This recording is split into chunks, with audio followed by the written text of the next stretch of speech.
October the 1st is the feast of one of the very popular saints, at least in my lifetime and even before my lifetime, Saint Therese of Lisieux. And in Saint Therese, her feast day is October the 1st.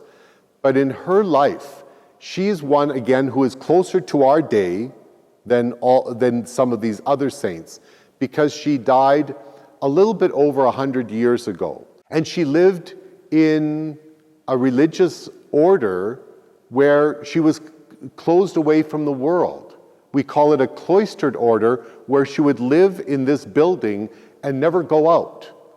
And yet, even though she lived her life without anybody knowing about her, she wrote a book not because she wanted to, but because the one in charge told her to write this book about her experience of God.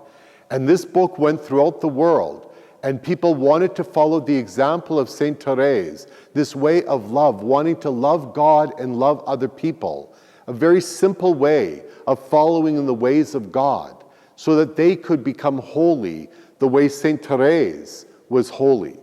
And it's by becoming holy that we can be closer to Jesus and one day be with Jesus forever in heaven.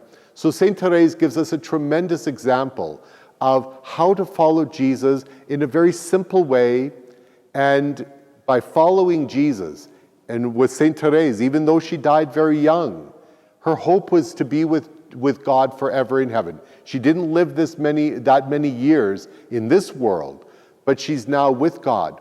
And one of the great things about Saint Therese, she said that she was going to spend her heaven doing good on earth.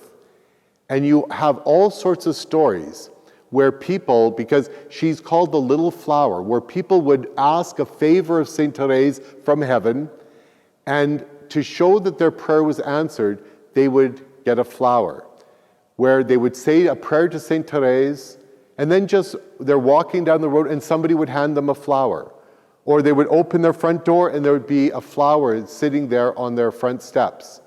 So many different ways where Saint Therese shows that she is answering somebody's prayer by having this kind of a flower delivered to them or given to them in some way.